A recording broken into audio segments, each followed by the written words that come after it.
Okay, so there's another paper by Ryan Mullins I want to read, The Divine Time Maker. Abstract. Christian theism claims that God is in some sense responsible for the existence and nature of time. There are at least two options for understanding this claim. First, the creationist option, which says that God creates time. Second, the identification view, which says that time is to be identified with God. Both options will answer the question, what is time, differently. I shall consider different versions of the creationist option and offer several objections that the view faces. Thanks for the likes. Oh, Christ is King. Are you Face of Yah? I think I confused you for my friend Face of Yah. He goes by Face of Yah on Discord. Oh, okay. My bad then. Never mind. Ignore what I said. My bad. I thought you were my friend that I do apologetics with. Alright. Cause his profile picture is exactly the same on TikTok, so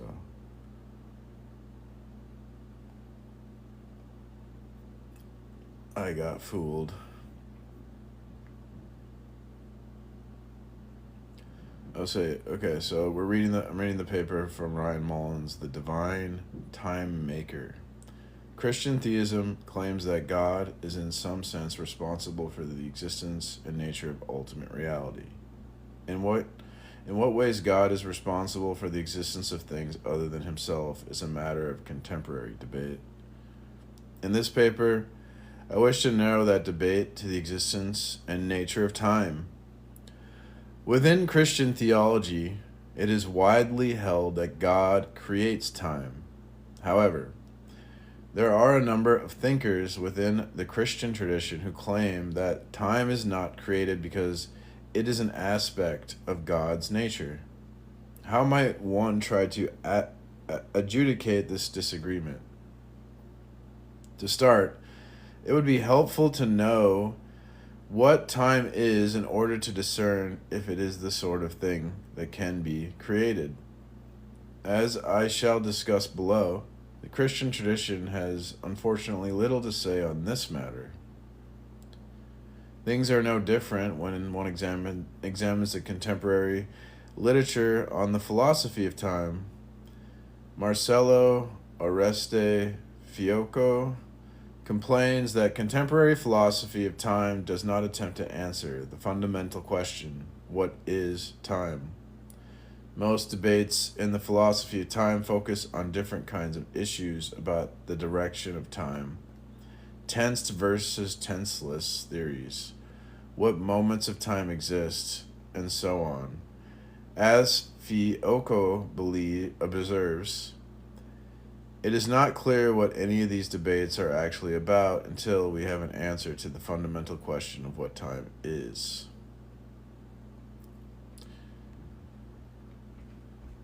What we have before us are two important questions for this paper. First, what is time? Second, in what way is God responsible for the existence of time? In this paper, I shall seek to address both questions.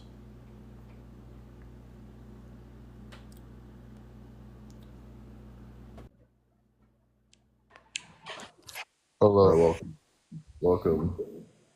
So, I have an alien implant inside of my ring finger, Uh-huh. and that's the reason I'm agnostic. Okay. Long story short, All right. I know it's an alien implant because I've been to 4 different hospitals and none of them had an answer to how it got there. It's magnetic and That's it's connected to both of my blood veins on each side of the implant. that's crazy, man.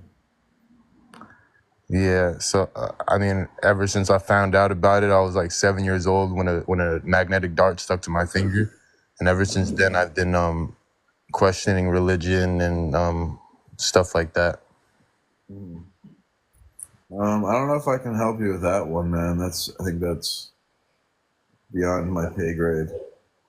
Yeah, I'm just saying that's the reason why I'm agnostic. Well, that makes sense to me. Yeah.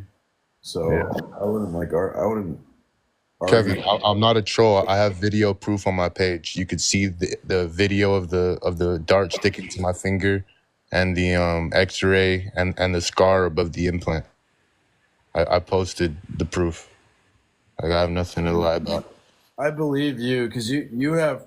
See, most people I talk to don't have evidence, but that makes sense. So, Yeah. but yeah. So I don't know, but I guess yeah, I can't really help you though with that because that's like I don't even know anything about that. So Bro. All right. It was good talking to you. yeah, sorry. All right, have a good one.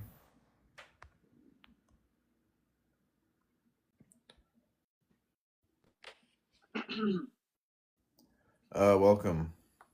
Hey, what's up? I'm just reading this paper on time. I'm trying to learn about time because sometimes people try to make arguments about God and they bring up time. Oh, that's true. I do honestly personally have a couple questions about God relative to time and all that. Yeah, me too. That's why I'm trying to study it. Right, but can't you just ask God and he'll answer? No. Doesn't the Bible says that if you ask God a question, he'll answer just on his own time, which is Why weird would to me. so God gave us the ability to reason so we can just ask him things like Google and not use our reason? Why would he give us the And not ability? use our reason. I'm not advocating for abandoning reason. What are you talking about? I'm afraid I don't understand. Well, God gave us the ability to reason and to observe the Yeah. world so we can figure out things on our own. Mm. Yeah. So then why did he even bother writing the Bible? Why did he have to tell us this stuff? Because he wants us to freely choose him, right? And he's like fair and merciful, so he's giving us like a chance to have a relationship with him and to But how know him. come the people that were alive on Earth when, he roamed the Earth, how come they had a closer relationship than me, practically undeniably, really? How come who what? Sorry, let me repeat myself. Okay, so according to the Bible, God was on this earth, he manifested himself into a person and he walked around, he did great things, he walked on water, all that. Uh-huh.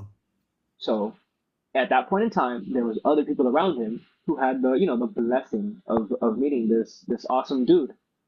But I'm very curious as to why he hasn't brought himself to this time with all the amazing people here. What makes those people more important than these people?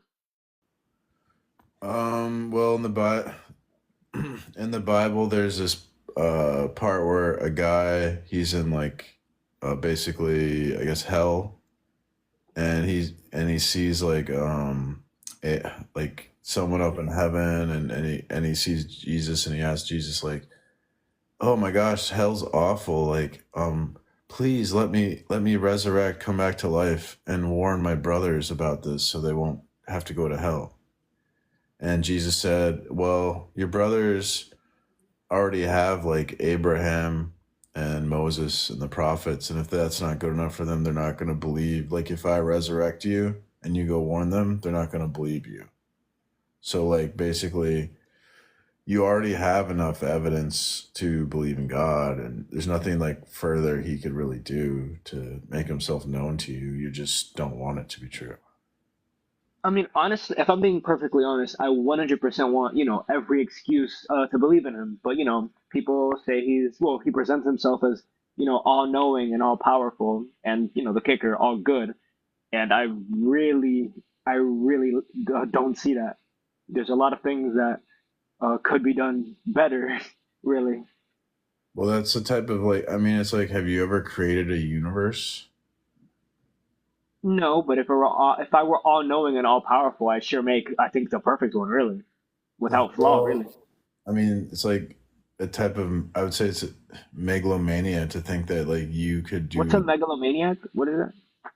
like you're obsessed with power. Like you think you could do things better than God. No, I don't. I don't think. Well, actually, how do I say this? If Pretty I much what was you all said. powerful, I would 100% do things better. 100%. Yeah, Maybe call I me a get it. Yeah. megalomaniac, I guess. Yeah.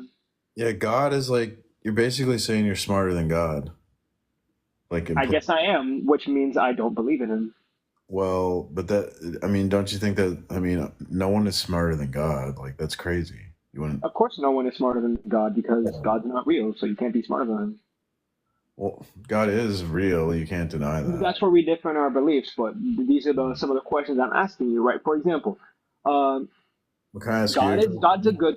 Okay, sure. Ask me one. Why not? All right. Well, I mean, like, how did you determine God's not real? Because he's an all good guy and he's all powerful, supposedly, and he's all knowing. I would 100% lean into this faith without a doubt if you guys didn't say that he was all powerful, all knowing, and all good. If you just told me he's like the smartest thing there is, if you told me he was the most powerful there is, if you told me he's the best there is, I would, without a doubt, lend myself to believe in it, right? But when you tell me he's all knowing, he knows everything, he's all powerful, he can do anything, he's all good, he's the best guy around, right? And then we see things like, him making the same orifice where you talk, the same orifice that you use to eat food, and people choke all the time, and stuff like stupid stuff like that. Like, can you just make it so people couldn't choke while doing regular everyday things? Like, why are people Well, dying trying to eat and talk at the same time? Like, that is crazy. I mean, it just sounds like you're someone who likes to complain. Like, even if God made things like the way you Why is God described giving it, me so many things to complain about? Why is well, God yeah, putting me but so many that's the thing. contradictions? So God could have made the world that you're like describing to me right now, and then if you're in that world, you're just gonna complain about something else. What So it's makes you like say that? I'm not you're just like, complaining. I'm just saying that this guy designed us and he just did a terrible job. I'm not gonna. Why would I not complain? Actually, especially if he's all powerful and all knowing. He knew what he was going to do to us. I have, just so you understand, I have chronic migraines, and I have a really bad case. In fact, since the moment I was born, I have not stopped having a headache. It's actually terrible, but I'm really used to it at this point, so whatever. Just sometimes it's way worse than other times, right? right. So, so he made me this way. Since I was born, for no reason, I just have pain in my brain. What's the deal, bro? Like, come on now.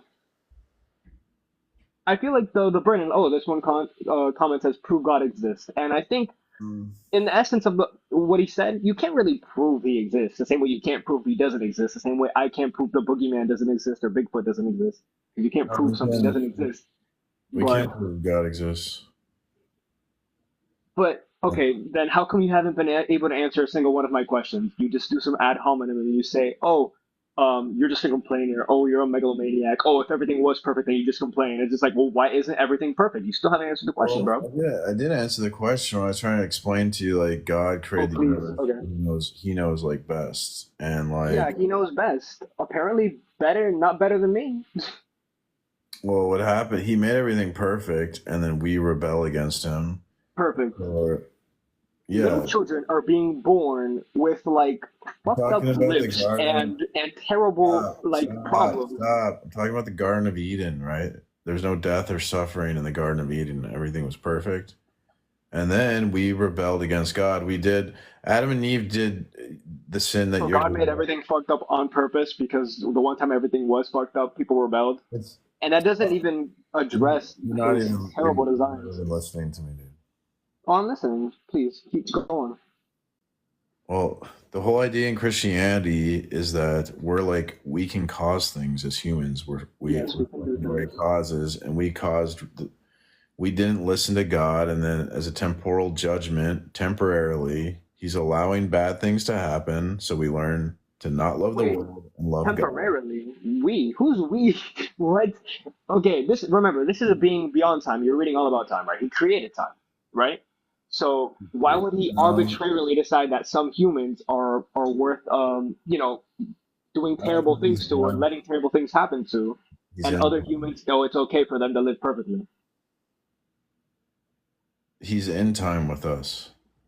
He's So in time with us. yeah, he's not timeless. No, I'm not. I never said he was timeless. I said he created time. He's beyond time. He can choose to Well, do I whatever he wouldn't say wants. he Remember, he's created powerful. time. Yeah, I wouldn't say he All powerful. created time. I would say He like didn't create time, so God didn't create everything? Or are you saying time is I would just say like a natural thing that just happened? I would say Uh, that how would I put this? That like and remember, God's all knowing, so either way, he knew time was going to be a thing regardless, and he still it doesn't answer anything. the God, like God's act of sustaining the worlds in existence creates the flow of time in our physical universe.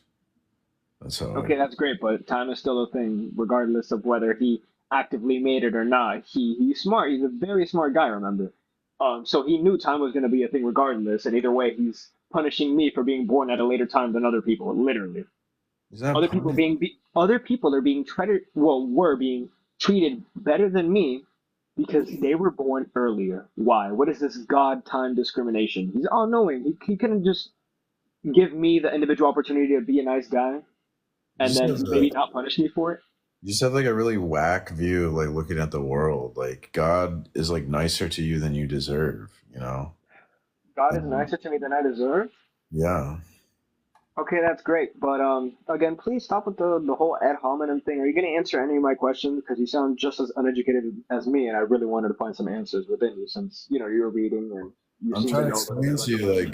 God's showing you kindness when you ignore him. You know, he shows you kindness when you That's a mock him. great thing that you're talking about right now, but it doesn't answer any of my questions. What question? Why did God let bad thing happen? No, not why God let bad thing happen. It's why God didn't do a better job in the first place. I did answer that initially, you just ignored it. Like I said, I told you, like, you didn't create the universe, right? So you don't know, you're in no position to criticize how God does things. Yes, that's an argument of authority. I understand it. But now that I am in a position that I can question it, and I am, how come he's done a not good job or not the best job? Because I can definitely think of a better job. So what objective standard are you using to judge? Objective standard. I take no objective standard. What are you talking about? Again, can you please answer the question? You Okay. keep asking me questions Yeah, I'm when trying to you have point answers. out that your criteria that you're using to judge God is completely arbitrary and I meaningless. have no criteria, and it's not Oh, arbitrary. It's not well meaningless. then there's no issue then. My criteria, it's like, what is it, like a checklist? I'm checking this off and checking another thing off? Bro, No, I'm if just you asking a say you question. said God is doing a bad job, that you're making a value judgment, so you're going to need to appeal to No, some like objective criteria I to will be honest, establish and I that will God's say that doing. me saying he Why are did you? a bad I'm job, about that to was kick you. erroneous You of me. keep interrupting me. I'm trying to explain to you the situation here. You're full of crap, dude. Wow, very You, all loving of you. it is, to be honest, like I'm telling you, there's a booger in your nose, so you can go pick it. A bad friend would just let you go the whole day with the booger in your nose. Okay, Right. go ahead, tell me about the booger. Right. To say you're saying God created a bad world. That's a value That was a judgment. mistake, and please don't how do I God. say this? Please don't reduce my argument to something you can argue against. What I'm trying to say is I can think of certain things that you could have done better to increase the overall good. Okay, well, you And I'm just asking you, why has God not done those and things I'm since he's all knowing? answering you that you're what you're doing there, you're judging God, but you're making a value judgment that God's world isn't good enough by some standard. So But you're you not answering the have question. You're insulting me for asking the question, but you're not answering the question. because the point is you're not in a position to judge God. You do realize That's how the fallacious point. that is. But I don't believe What? in God, so there's no. What do you mean? There's no. It's so wrong. You're so fallacious, dude. First the argument of authority, then the You ad don't even know what hominems. you're Come on, talking bro. about. Dude, you need to judge something, you need an objective standard. You don't have an objective standard because you deny God the objective standard. Okay, let's forget about everything we've talked about right now, Uh-huh. right?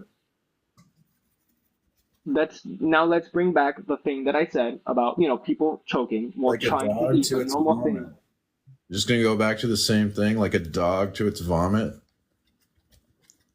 What? No, I'm just. The You Bible never says, answered a question. You just keep insulting me for you keep answering, and you said going I back can't to the judge God. same question that I've answered, like a dog goes back to its vomit, like a fool returns to his folly. You're just gonna keep going, like a dog to its vomit, keep going back to the No, same look, question.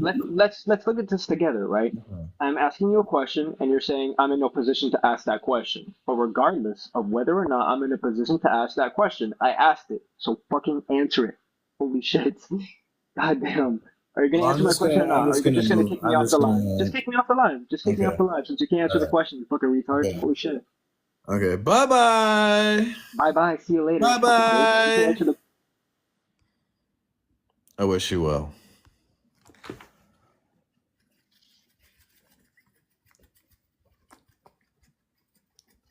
Welcome. Yeah, it's good. Just talking to emotional atheists, typical TikTok. See, look. Right. I'm a theist myself, right? But Oh, you could have answered the question in a way that didn't make you look like you're running. You quite literally ran this whole time. oh. Well, I don't really care what you think. So, Mm, Look. He asked you a question, right? That question could have answered so many other ways, but I you were quite don't literally know. fallacious. You said, Not but that interested. is a pretty good answer saying, I'm not oh, interested. what is your moral judgment? But you have to understand the reason you have to defend your religion and explain why your moral judgment is objectively right. And then you have, by proving that, you have to prove God exists first. Like, I'm not trying to defend the guy. He's genuinely looking for answers. And if you're still here, follow me and I will happily speak with you and happily give you an answer. You don't have to take it over. I'm not interested. No, not you. I'm talking to the guy in the comments. But look, man, just read on philosophy and just research religion because that was embarrassing. Deadass. You think I embarrassed Christianity?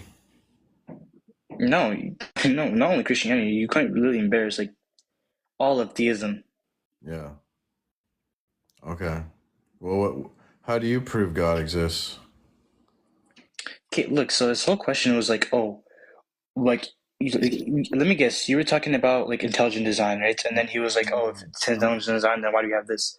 I Like the know. answer is quite simple. Just say intelligent design isn't synonymous with perfect design whatsoever. Intelligent. What's your argument that God exists? Oh, it's simple. I hold the what's it called? I hold the Maslow's argument of God existence. What's that? So basically, it's like everything has everything's something, but it also has a potentiality, and it has a causation as well. There has to be something that causes every single thing that doesn't have a causation behind it. So basically, if you just go back, it's like let me give you an example. An apple, right? An apple is red, right? It has the potentiality of getting eaten. If a human eats that apple, its potentiality is becoming it's becoming causation. Is this like an evidentialist argument? Somewhat, yeah. It's like somewhat that. Well, could you prove God? If God purposed Himself not to be known, could you know God? Mm, what do you mean by that? I'm gonna have to ask like that clarifying question. Because if God, are you saying, God like basically made him? Like, are you saying like by? Could you restate the question again? If God intends that the world does not know God, could we know God? Yeah, no, we won't know God by Right, His will. We wouldn't. right. That means that your argument doesn't work because Explain how. But God intended for us to know God. because we can only know God through revelation. Yeah, we gain revelation. If your evidence doesn't include revelation, then it's not evidence for God. No, see, look. That's why you're so. That's look. God and religion are two different things, right? That's why you have to prove God without using religion. Then you go into religion. I'm guessing you're Christian, right? Embarrassing. What do you mean embarrassing? I'm Your doing performance here is embarrassing. how? At least I tried answering the question. You're Well, you're just pivoting. because you can't prove God without revelation. You admit that, but you can't even prove God. Like your argument doesn't work. When I mean we can't, like, hold up. When I mean, right, we can't find God if God doesn't will it, right? I'm talking about if God made it so we couldn't find him whatsoever. That's true. We couldn't find him, right? But he allowed us to find him through revelation, and he also gave us the knowledge to find him through other means as well. That's why you're supposed to prove God, Wrong. then prove your religion. Wrong. Explain how I'm wrong. You can't reason or observe your way to God. Yeah, yes, you can. So many people have reasoned and observed their way to God multiple times. No, you have no Quite idea. literally. Hold up. Didn't Paul do the exact same thing? He tried reasoning his way to God, and he quote unquote did it. You can't reason your way to God, dude. Yes, you can. Hold up. Are you saying God's outside logic? I'm saying that logic isn't enough to have any knowledge of God. If all we had was logic and our sense data, we couldn't know God. We can only know God through revelation, and you admitted to that. So you just got your question, right? Look. This is so embarrassing for you. Okay, look, bro, Skate. Your question was, if God willed it that we wouldn't find him, right? Then would we find him? And I said, no, we wouldn't find him. But that's completely different. God willed it. Yeah, it's either that God intends the world to be what it is through his intention. So he either intends to be known or he intends not to be known, right? And you admitted if he intends not to be known, we wouldn't know him. So you just owned your own argument, doofus. What? Could you give me the argument for that? Holy shit. Dog, explain how it was quote unquote not being like right. What a stupid Christian this guy is, right? I'm not even Christian. Oh, what are you? I'm a theist, but I'm Muslim, so what's the point? Ooh. Rough. Does it say request if you are a Muslim? It does not.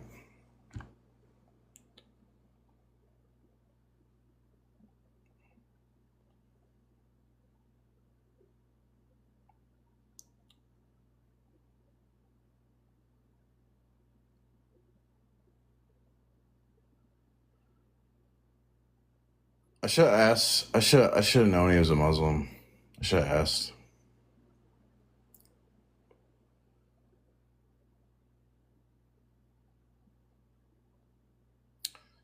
So anyways, where were we in the paper? I can't remember where we stopped. Wait, this is the wrong paper. Yeah. Okay, so in section 1, so we're reading from Ryan T. Mullins' paper, The Divine Time Maker.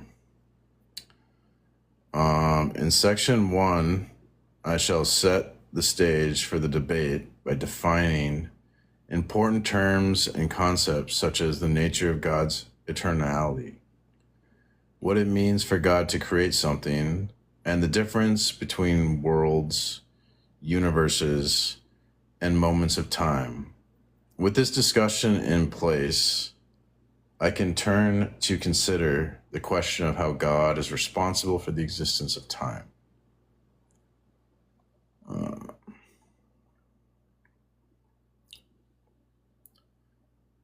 I believe that there are at least 2 options for understanding how God is responsible for the existence of time.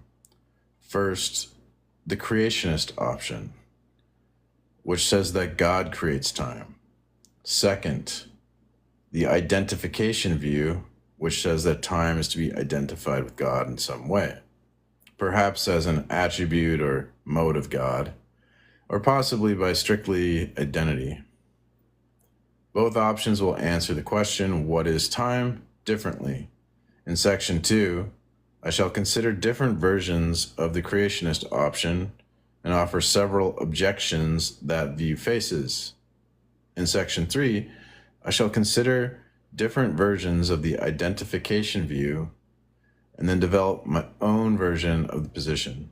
I shall consider several objections to the identification view and argue that these objections can be refuted.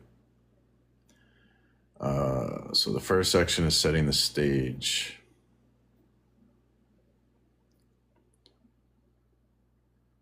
As a way of setting the stage, I must make a few different distinctions. First, a note about the ontology of time. Then a few remarks on God, creation, and word actualization. Within the philosophy of time, there are various debates over the ontology of time, or over what moments of time exist. Some philosophers affirm a view called presentism, which says that only the present moment of time exists. On presentism, past moments of time no longer exist, and future moments of time do not yet exist.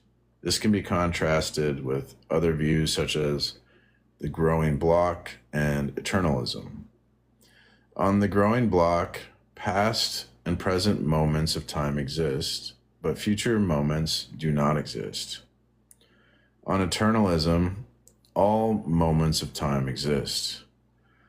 One might be tempted to say that on eternalism, the past, present, and future exist, but this is somewhat inaccurate. This is because eternalism entails that there is no objective present moment of time. On an eternalist ontology, all moments of time simply do exist, and they stand in earlier than and later than relations. It is possible to have something like eternalism and affirm an objective present. There's a view called the moving spotlight, which affirms that all moments of time exist, yet there is something special about the present moment, which moves like a spotlight along the series of moments. This is not to be confused with the new version of the moving spotlight theory, which says that only the present moment of time exists, but non-present entities exist. For the purposes of this paper, I shall assume presentism. Anyone is free to adjust the discussion of this paper according to her own preferred ontology of time. Before moving on, it is worth noting that I have not given an answer to the fundamental question, what is time? Affirming a position on the ontology of time does not tell one what time is. Competing answers to the question will be dealt with later. For the purposes of this paper, I shall take God to be a perfect being, or the greatest metaphysically possible being. As I understand this, God is a necessarily existent being who possesses certain essential properties such as maximal power, maximal knowledge, maximal goodness, and freedom. God's existence and perfection are in no way dependent upon anything ad extra to God. This is usually stated in terms of the divine attributes of aseity and self-sufficiency. Many theists wish to add a further claim that these two divine attributes Many theists wish to add a further claim to these two divine attributes. They wish to claim that God is the ultimate source of existence and perfection, such that God is responsible in some sense for the existence of anything else apart from himself. For the purposes of this paper, I shall assume this as well.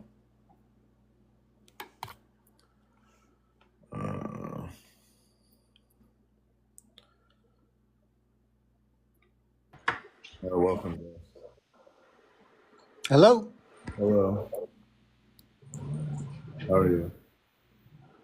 Yeah, I've been listening to you on this thing, and here's the problem I have. You know, you've got this big headline saying deconstructing atheism. Mm-hmm. Well, the problem is that which God are you talking about? The Christian God. Where did the Christian God come from? Where did he come from? He's eternal. He didn't come from anywhere. No. The Christian God is the Jewish God, the same one. Oh, Jesus Christ was a Jew. He was speaking about God, the same God that the Jews look at. well, yeah, but Get that story straight before you can say you can define anything. If you don't know which God you're talking about, then you're either talking about all gods or no God, I'm talking because about. they don't exist. The Oh, Jewish really? God was for the Jews. He made the Jews the chosen ones. What does that mean? He didn't make Christians the Jewish ones. What does that mean to be chosen? Uh, you'll have to ask Abraham, Moses, and Israel about that. Well, But the if you don't thing know what you're is talking that about, do you want to maybe spare us the lecture? Do you want to? Can you prove like there is no God? sure, Okay, you yourself just proved it. You said the Christian God, which is not a Christian God. God is a Jewish God. Jesus was a Jew that worshiped that God. The God that the Christians created. is this an argument? Like I don't. No, no, I'm just telling you, there's no God. Christians don't have a God unless they recognize that the God they pray to is the same one the Jews pray to. So you have no If you argument. can't do that, you can't have God. So you have no argument. Then why did you say Christian God? Because I'm a Christian, I believe Jesus is God, and He. Well, that's impossible. That's against the Ten Commandments. There So can't be two gods. You can't believe in two gods. It even says that in the Bible. I don't You believe in can't two have two gods. masters. You got to have one, I and don't. you have to choose it. I don't believe in two gods. That's all I wanted to tell you, man, because it sounds to me like you're assuming that you're right about everything. And you're not even talking about the right God. You don't I'm even know making. which God you're talking I about. have an Why don't you argument. try reading the Bible for a change? I do read the Bible, so like I have an argument that the Bible's true. I don't think the Bible's true at all. The Romans created the Bible. Okay, so but I can prove it's true. So like, what do you do with that? Like, you get wrecked or what? Get wrecked about what? Well, I can prove the Bible's true. So like, Okay, let's see. Let's see what you have to say about the Bible then. Prove it to me. have you ever seen the movie The Matrix? So we're going to go right into fantasy, huh? You know, Well, man, I don't think you know what you're talking about. The I'm Matrix. sorry I got on here. Later. Oh, okay. Thanks for coming. I wish you well. What a gentleman, bro. Don't request. It doesn't say request if you are Muslim. Okay, so please respect the rules. This is not a stream where I debate Muslims. Okay, I don't debate Christians. I don't debate Muslims. Okay, I don't debate Jews. I debate agnostics and atheists.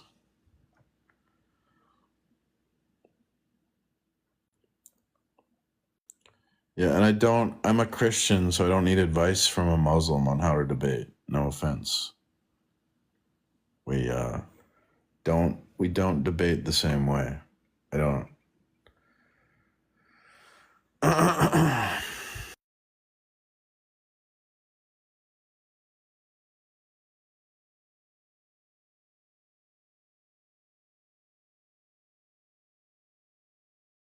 And I really love Jesus a lot, so I'm not a fan of Islam. Because, like, from my perspective, they're lying about my God, right? How would you feel if I lied about Allah? You wouldn't like that, would you?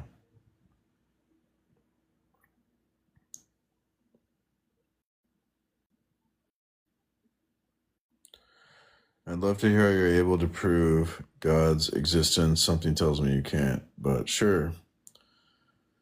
So, like, think of the movie The Matrix, okay? Um, Neo. I always say Neon because there's a guy in Discord named Neon. So Neo is in the Matrix, but the Matrix world is indistinguishable from our world. You understand? So that you could be in the Matrix and you couldn't tell the difference between our world and the Matrix world. And in the Matrix, they have science, but the science in the Matrix can't ever do an experiment to tell Neo that he's in the Matrix because science is limited. In the Matrix, they have philosophy, but no philosopher in the Matrix could figure out with just reason and logic that they're in the Matrix because reason and logic are limited. So if all we have is science and philosophy, like Neo in the Matrix, we're going to be limited to, we wouldn't even know if we're in the Matrix or not. Okay. And this is a huge problem because truth is that which corresponds to reality.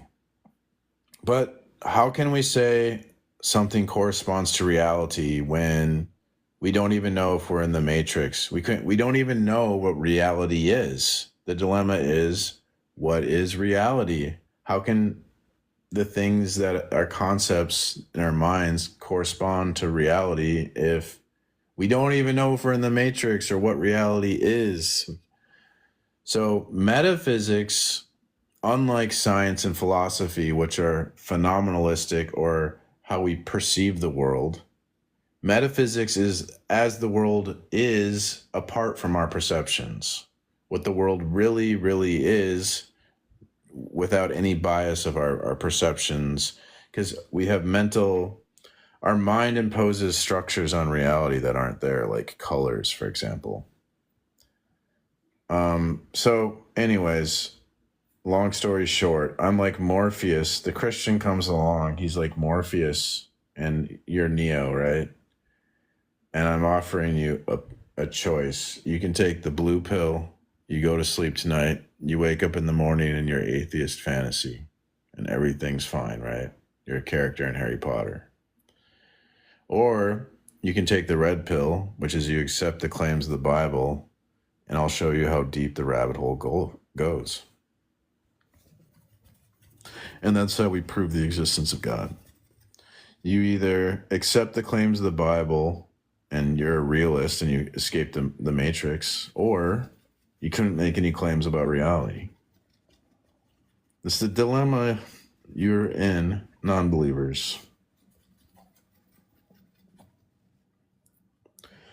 So does any atheist want to deal with that argument? No. They just laugh at me. And they just try to hurt my feelers.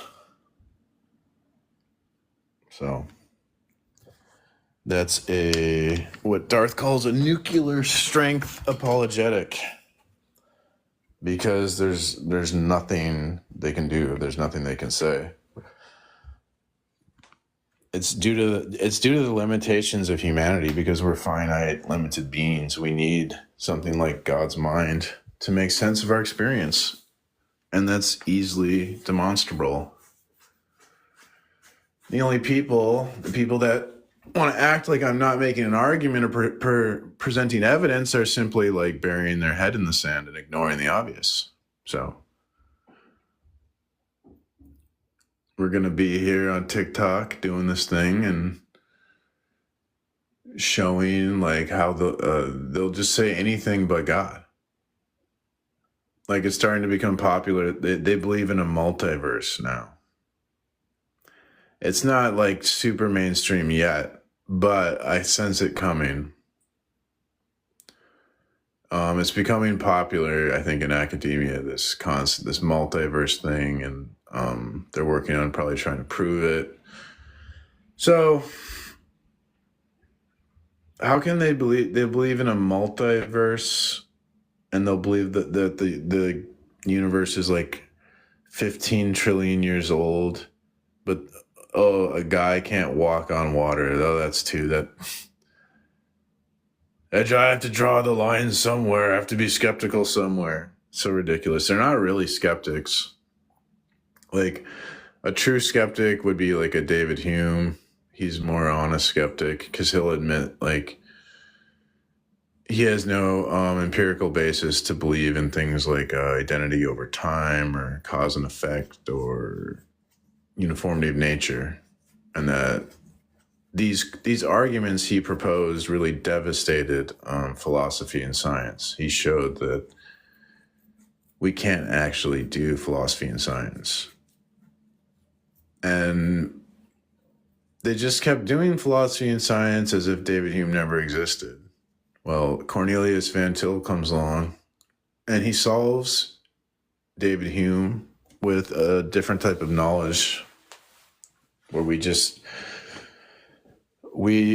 metaphysically assume basically that we're in an environment of revelation, and then we justify that assumption because it's the only assumption that can make sense of experience.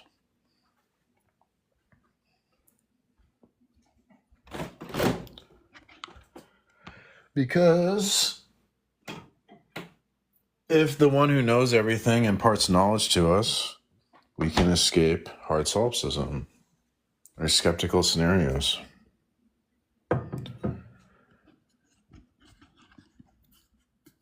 At best, the non-believer could just say, well, I don't think you solved the problem and we're in the same boat. But the fact of the matter is we have an explanation. Now, the skeptic might not like our explanation, might not be the one they want, but it's an explanation. They don't even have an explanation. So...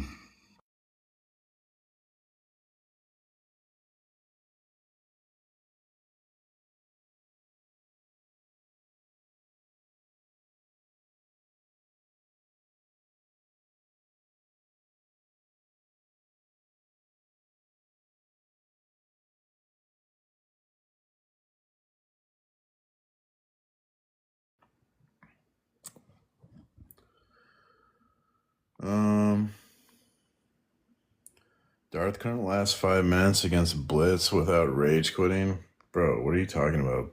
Blitz is not like I'm sure he's good at like physics or whatever, but when it comes to metaphysics, he was like the things he said to me. I talked to Blitz for like a half hour and I put up a lot of the clips of it.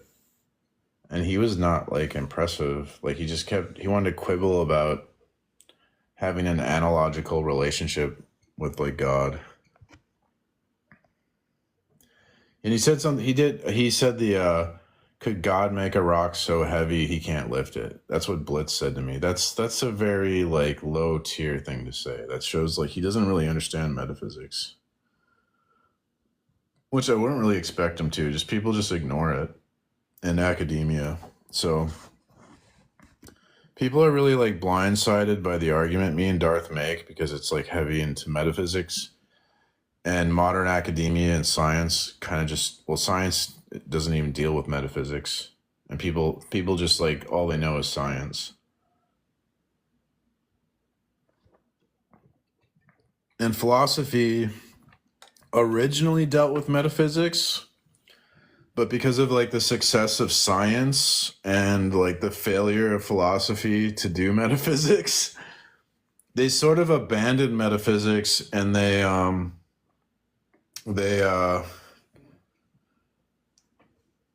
what the paper I read was saying, they naturalize epistemology, and what they mean by that is because of the success of science, they try to turn philosophy into more like a scientific thing rather than what it originally was intended to be, I suppose, is the way, like the layman way to put it.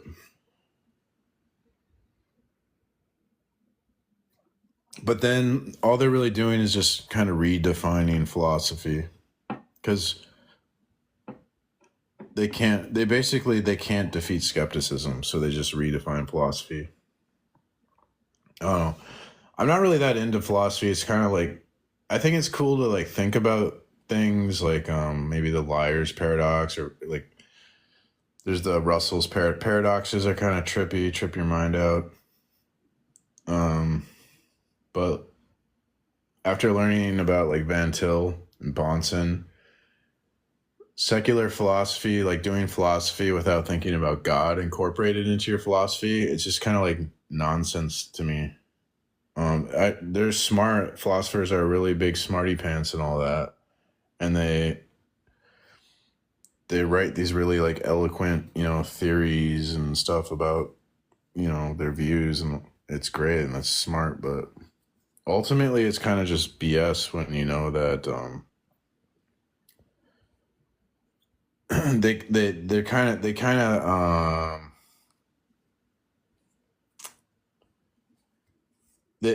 for any of their like secular philosophies to basically work or get off the ground, you have to like basically assume all these things at the start. And so the whole point of like knowledge, a theory of knowledge, is to be able to like justify our beliefs. And if we're just like assuming things are true, we're not really like justifying our beliefs. Imagine government says God is not real, religion is fake, aliens run the human experiment. What? The truth would scare all religions. Religions aren't that powerful in the modern day. In the past, religions were more powerful. I think there's good to have I was almost better. Even though it's like, I don't, when the church had power, it led to more corruption, but it was nice where there's a competition between the state and the church over power, because that allows for like freedoms in the cracks of their power struggle. Whereas when power just becomes super centralized, that's like bad for us, I think.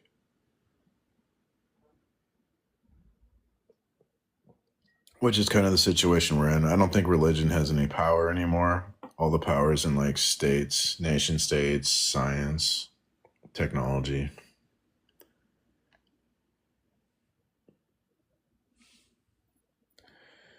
The Bonson RC debate. Yeah, who's RC again? I've seen all of Bonson's debates. RC Sproul? Yeah.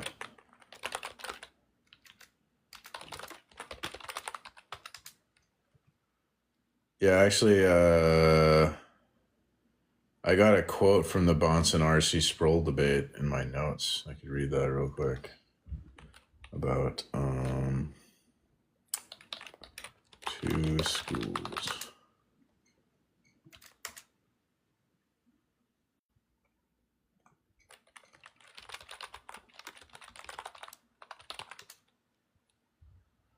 Crap, I can't find it.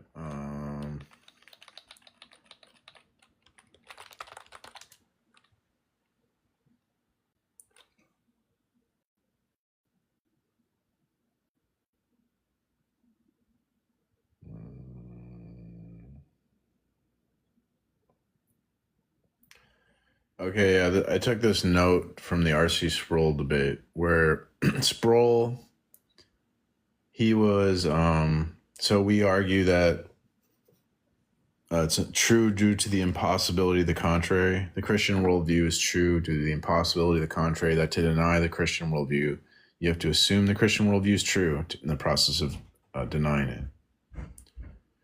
And so Sproul, in that debate you mentioned, pressed Bonson on, like, what do you mean impossibility of the contrary? And he kept pressing on him. I mean, after he asked the question 3 times, Bonson says this. I copied this. He says, we have one school of thought, rationalism. Rationalism says that anything that is true has got to be coherent. All right. You have another school of thought, empiricism. Anything that's true has got to meet a standard of sense experience. Then there are other schools of thought that try to combine rationalism and empiricism in any number of ways, a lot of permutations of this combinations. Now, I'm saying that we know the Bible is the word of God from the impossibility of the contrary. If somebody claims that the Bible is the word of God and that the sovereign, triune God of Scripture doesn't exist, and he wants to be a rationalist, then we can start asking him about the possibility of coherence in a chance universe. I think there's a typo there somewhere. I think I got screwed up. He says, all right, we can show in fact that the rationalist has to be a pure rationalist to get his rationalism going. How about the empiricist? Well, he says sense experience. It won't do any good to be up here in the clouds with all these formal systems that don't do anything material for us. Empiricist says sense experience is the criterion of truth. And then you say, well, do you know that sense experience is the criterion of truth because you validated that through your sense experience? Well, he says, no, I haven't. Well, then you don't know that it's true. So you've undermined your ultimate presupposition. And then there are people who say, yeah, but what if we try to put the two together and prop them up and make, some sort of epistemology that way? And as Anthony Flew says, what good is it going to do to take one leaky bucket and add to it another leaky bucket? You're just going to have twofold leaky bucket. And so all those things are just saying the same thing. That's the history of philosophy in a thumbnail sketch. From the impossibility of the contrary. You can't have logic. You can't have sense experience without something that goes beyond them, a transcendental foundation. So he's saying that we couldn't, to have evidence, we have rational proof and empirical proof. So I think Aristotle started the school of empiricism, and Plato was a rationalist. And you need to have both of them, but they can't develop a system that they've tried to have a hybrid, but it's impossible because you need basically a transcendental foundation. So in Christianity, we say like God designed our thinking, and we think in the image God. We're made in God's image, so we like think God's thoughts after God thinks them, and since God thinks correctly, and we're able to think correctly, so rational proof is like justified, and we can say that God designed the world, God designed our senses. And he designed them to align. And so empirical proof is now justified. And so we need this transcendental foundation of God to make sense of any rational or empirical proof. That's what Bonson's saying here. To the impossibility of the contrary. What's the negative thoughts? What?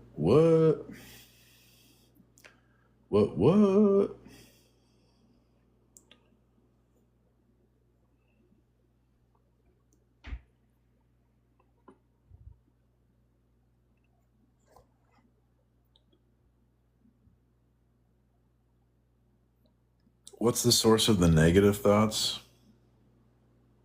No, it does prove Christianity because the Bible is a necessary foundation to have a coherent epistemology. There's no foundation for epistemology apart from the Bible.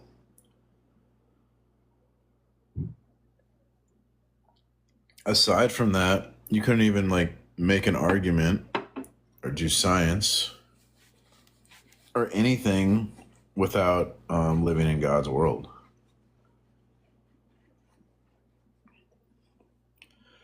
Because the attributes of the Christian worldview are exclusive. No other worldview has those attributes, and they're indispensable, meaning they're necessary. It's necessary that we have to breathe air.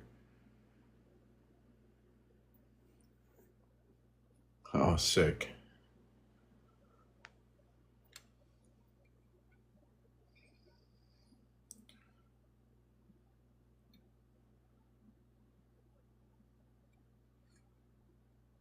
You disagree, but the problem is when you disagree, the way the argument works is that you affirm the conclusion when you disagree with it.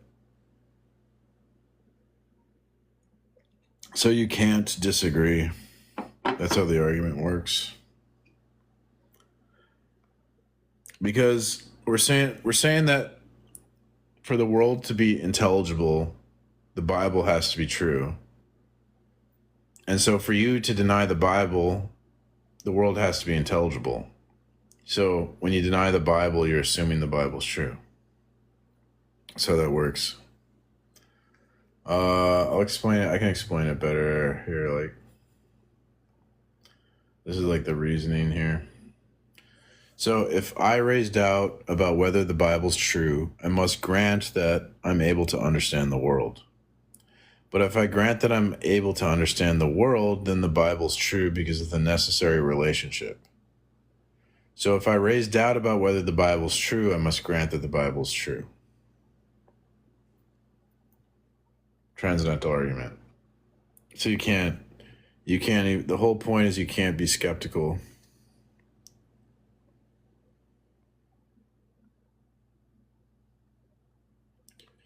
Oh, the argument makes sense.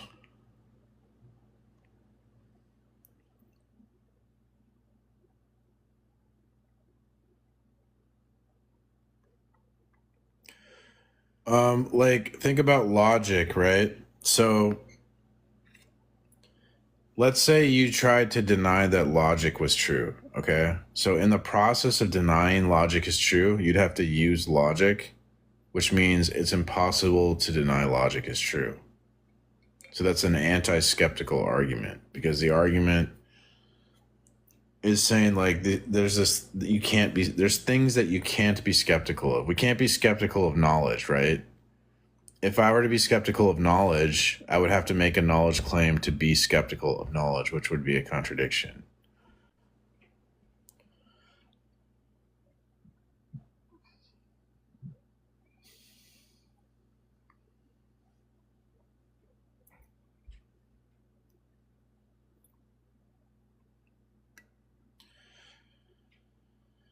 Saying the Bible is true because the Bible says it's true isn't logical at all. I'm saying the Bible is true because the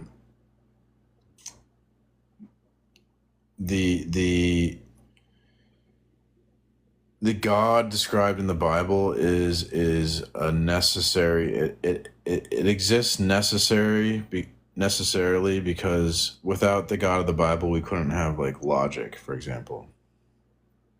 So denying the Bible is like, it's like denying logic, because to have logic, you need an absolute identity statement that would impose and secure the identity of everything. And without that, you don't have a law of identity, which is necessary for logic. So to deny God as the absolute identity statement that's necessary for logic would be like to deny logic implicitly.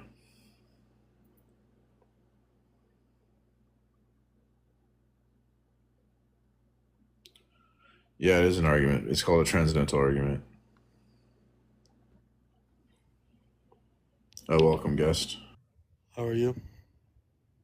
I'm doing well. How are you? I'm doing okay.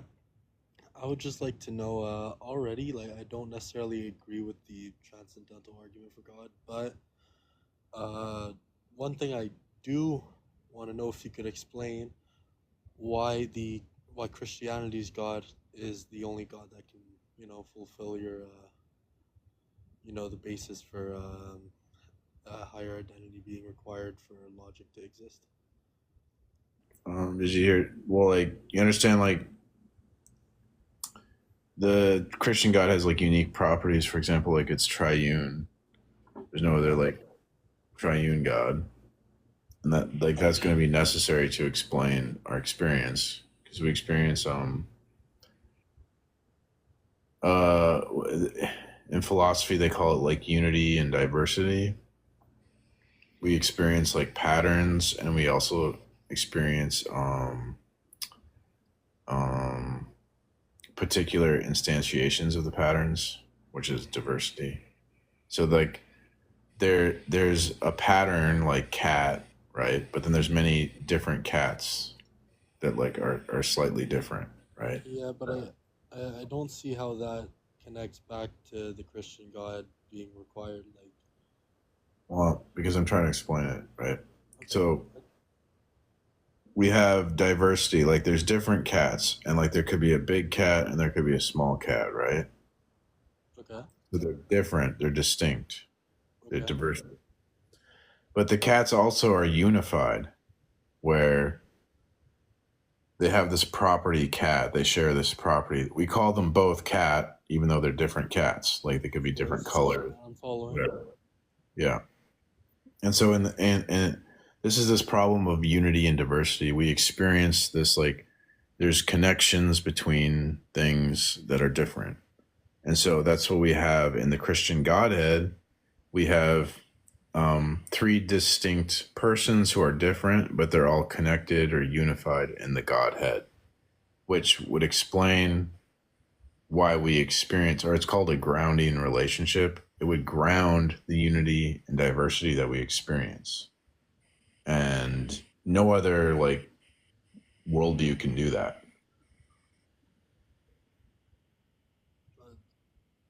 I mean, you just like you said a bunch of words and then you said a statement. Yeah, it's an argument. I mean, it's an argument, but I don't see how the argument connects. I mean, you told me about diversity, and then you told me that Christianity is the only worldview that satisfies that property, but I don't see the link between the two. So to have a grounding relationship, we need an entity that explains another. Can you tell me what a grounding relationship is? Yeah, it's when I don't know many. I'm not very knowledgeable into like it has to do with the properties. Like I don't know, if you had a wooden bridge would be like grounded in a tree, because the bridge for the wooden bridge to exist, a tree would have to exist to provide the wood for the tree. Kind of like if a paper crane were to exist, you'd need a piece of paper. A grounding relationship is just like something that exists that explains how this other thing can exist. Okay. And so what were we talking about? Logic? Yeah. God is like because God exists, logic can exist. And so to deny God would be like you'd either have to explain ground God logic, which you can't, due to its properties are like the properties are like we would attribute to God. Or you can attempt to explain it, which is exactly what saying God is responsible for it does. No, you can't. You can't ground at an explanation. You couldn't ground. Like, no, but you can. It's a bit like how before we discovered, astrology, and before we've delved deeper into those realms, we used to think that the Earth was the center of the universe, right? And it's like, just because we don't understand it doesn't mean it has some sort of divine cause. I'm not arguing, we can't understand this thing, therefore God. That's not what I'm saying. I'm saying we experience these things with these certain, like logic has these properties, okay? Like logic is universal, okay? There's nothing in the natural world that's universal. The only thing that's universal that could exist is like going to be like God. So you wouldn't be able to have a universal. And you wouldn't be able to have logic unchanging. It doesn't change. It stays the same. Well, God is like everything in the natural world is constantly changing. God is like the only thing that doesn't change. So because God has these properties that like a law of logic would have, we can use God to ground the laws of logic. Or like we were talking about the unity. There's the same with like the unity and diversity, because God has those properties. He can explain the things we experience because he has those properties to explain them. So if you deny God, you're like basically denying that we can understand the world, because he's necessary to explain like the fundamental parameters of reality. Okay. Like the Bible's like the red pill to get out of the matrix, basically. You're going to be in the matrix in a fantasy if you deny the Bible. All right, then. Well, that's all. Thank you. All right, man. I wish you well.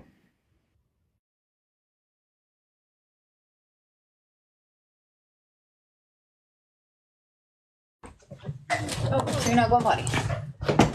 Yeah, hot mic, bro. So, if I'm not mistaken, he just accused you of the God of the Gabs argument. Yeah, I get that a lot. So I'm gonna wrestle with something real quick, and then I'll just drop down so you could argue with some more fine, genuine, good Yeah, I'm not faith. like hitting a lot of people tonight, but yeah. Okay, so you've seen me stumble on this before. I know precept. I'm thoroughly precept, but I do think there is a distinction between knowing and conceptually precept and being able to consistently argue it. It's a skill. It's not easy to stay consistent. There's situations where you can concede some ground for some harder ground for softer ground, I guess. But it's hard to do that without compromising the consistency of your argumentation. But okay, let me ask you this.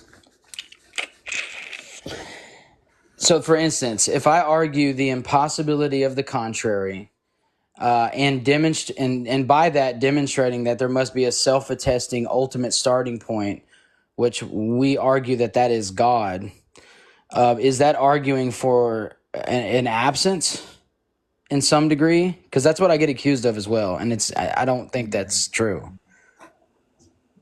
Well, I think so. We have to present a positive case for Christianity, which in tag is going to be like God's revelation, and then we say it's true because of the impossibility of the contrary, which is the reductio ad absurdum. So they go kind of hand to hand. So if all we had was the reductio ad absurdum and we didn't have the positive case of God's revelation, we wouldn't have anything. We need the positive case for Christianity in that we're in a world of revelation, and then we do the reductio. Without the positive case, the reductio wouldn't prove our position. Right. So one is the grounding for the other in some sense. Well, it's weird. A transcendental argument's kind of weird because it's like making two arguments at the same time. Right. So because it's talking about it's an argument about arguments, and we're talking about like foundational whose foundational assumptions are correct, and so we have to do. Since we're talking about foundations, we're talking about the things like prior to reality, basically. So that we can't use like a correspondence theory of truth where we're saying like it's true because it corresponds to reality because it's before reality. So we use a coherentist theory of truth where Christianity is necessary because it's the only like coherent model, and then we do an internal critique on Christianity and show that it's like consistent and it answers like the transcendental challenge, we would say. That it meets the necessary preconditions for intelligibility, and then we show that any other worldview doesn't answer the transcendental challenge, and it largely revolves around like being able to identify and defend what is ultimate reality, which is like a question that started metaphysics in the first place, and because ultimate reality is a personal creator God that reveals itself, that we can know ultimate reality. And if you deny that, then you can't speak about reality, because if you don't know ultimate reality, you can't really speak about reality in like any sort of intelligible sense. Yeah, I mean, I often get the correspondence theory and the coherence theory intertwined on accident, because and it's really hard because the atheist will say something that's just like not only incoherent, but just doesn't correspond with just easy empirical reality. And I'm not, and so it's easy for me to jump like, hey, this is incoherent. Doesn't even correspond with your empirical knowledge, without making the empirical the ultimate. You know what I mean? So I get those kind of things intertwined in the midst of argumentation. And it's really, like you said, you're right. It's about identifying, I think how Eli said it. It says somewhere in the conversation there is buried deep inside of the presupposition and ultimate pre-commitment. The job of the interlocutor is to put their finger on and expose that is what the sinner is suppressing, right? And so it's the original sin where they think they can exist independent of God, that they're autonomous from God. Like that's what Adam and Eve did. They're like, we don't need God. We'll do things on our own. That's what they're doing. Yeah, it's like, I don't know if you're familiar, because I like theology. I taught theology, so I'm real big into theology. So like, if you're familiar with like the aseity of God. Yeah, that would mean that what he's like uncreated, he's self-contained, he's like doesn't depend on anything. Well, yeah. So the latter part, to be more specific, that he's self-existent. He's self. What's the word I'm looking for? He's self. Authenticated? Yeah, not just authenticating, but I often go to the burning bush, right? Because the bush didn't catch on fire. So God was the fire and the fuel to his fire. So he's ultimately self-dependent and dependent on nothing outside of himself to maintain himself. So yes, more so on the latter part. So it's kind of like atheists argue like they're ultimately autonomous and that they have the property of aseity, which I think the Enlightenment didn't help that out at all. I've never thought about if they have a aseity, but they essentially, the way I think about it is God's job is to determine what's true or false, and his job is to determine what's good or evil. And so that's what when you reject God, then the human mind determines what's true or false, and the human mind determines what's good or evil. So they kind of make themselves God, like Adam and Eve. Absolutely. They think they can exist by themselves outside of God holding them together by his word. It's like the ultimate pompous. Exactly. And then they turn to love the creation while they're obsessed with like science, which is a study of creation. And they turn to love. They look for all the answers in creation. Oh, science will give us everlasting life because it'll like cure cancer or something. So okay, let me ask you this. Is there another layman? Is there an author besides Bonson and Van Til? Because I've read both. Van Til is just not a very appealing writer, but he's genius. So you kind of filter through all that to get gold nuggets. Bonson, obviously, he's way more digestible. Is there anybody else like within the presuppositional, I guess, apologetics area or camp that would be more appealing to the layman, in your opinion? Oh, I'm not a good person. You should ask Darth that. I think there's James Anderson might be a good one. Okay. I don't know if he's written a lot though. He might have some papers. And I'm gonna say this. I'm gonna drop down. I got kids I gotta take care of. And I know I've told you about this several times, but Revealed Apologetics, Eli Iala, and a guy named Wise Disciple. I've watched Eli debate. I know Eli. Yeah, so I don't know if he's a great debater. He's more of a better explainer, in my opinion. Pretty good. I think he's pretty good. No, he's really sharp. I mean, his channel has helped me understand, like, because the phrase like you can't know anything without God used to really bug me. Right? Me too. And I think it's what it's designed to do, right? I mean, like prick at the pride, and I couldn't ever understand it. But I didn't understand. It took me. I didn't get. Yeah, I'm with you there. And then I slowly. It clicks. Correct. Well, he helped that click for me. But one of the great pieces of work he's done on his channel was him and Wise Disciple. It's a guy that has a channel. They got together and they reviewed in 2 parts. Yep, yeah. I've seen that video. Yep. Yeah, that is amazing. And I think Eli I don't even think he knew he was going to do that, but he just totally steam trained the freaking whole thing.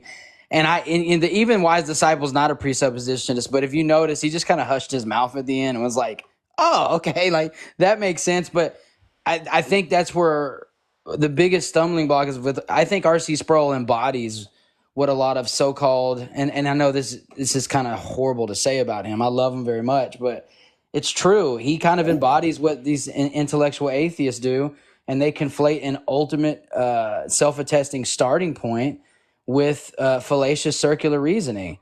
And he conflates those two, and then it says it puts precept at reproach because the keen atheist will catch that.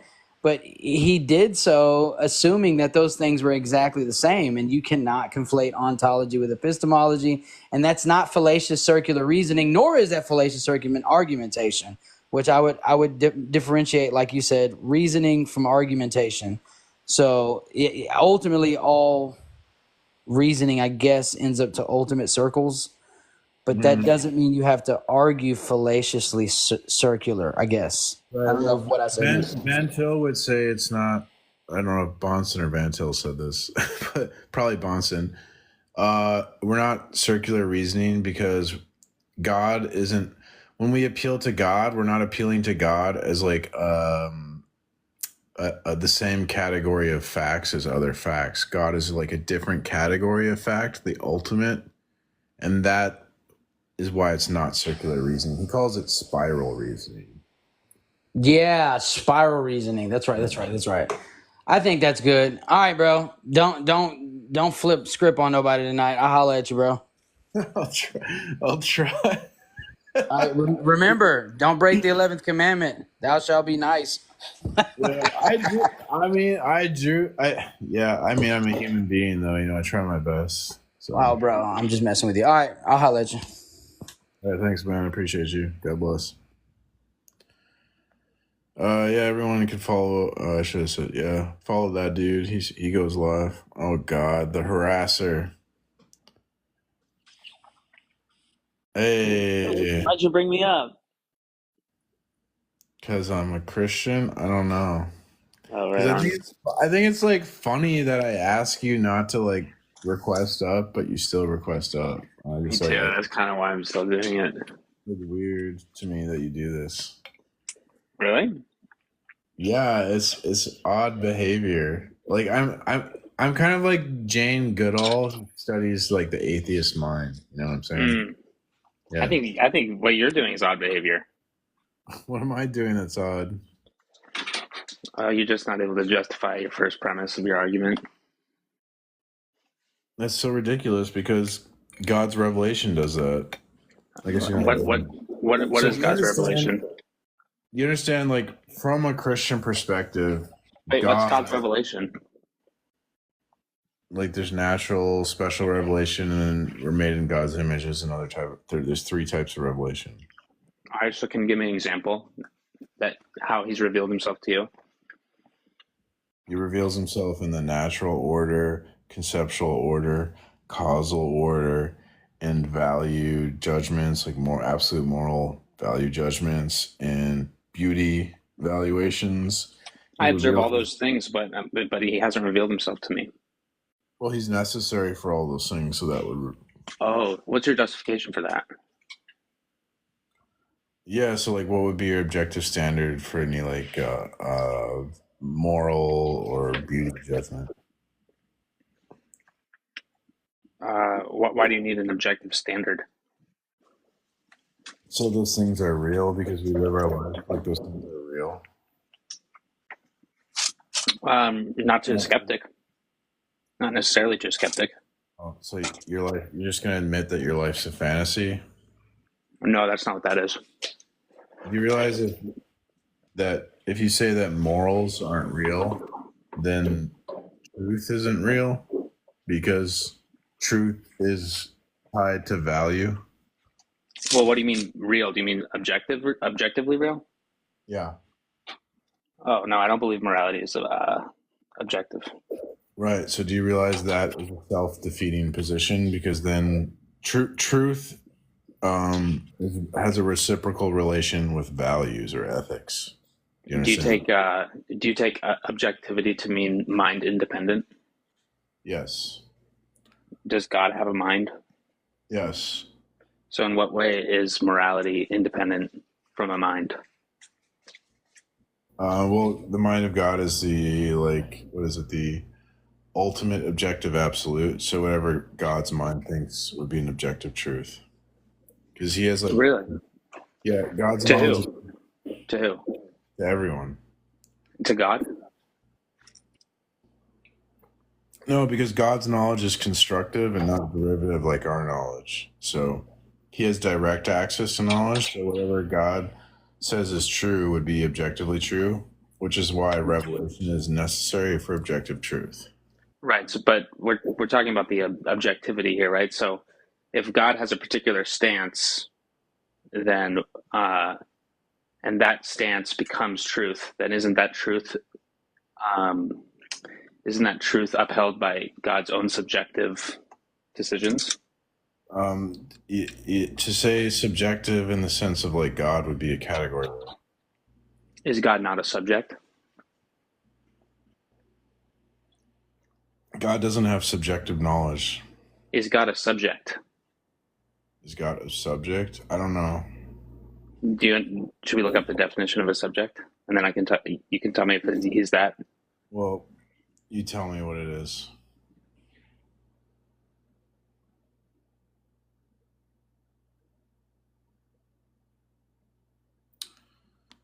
This fucking definition game. A person or thing.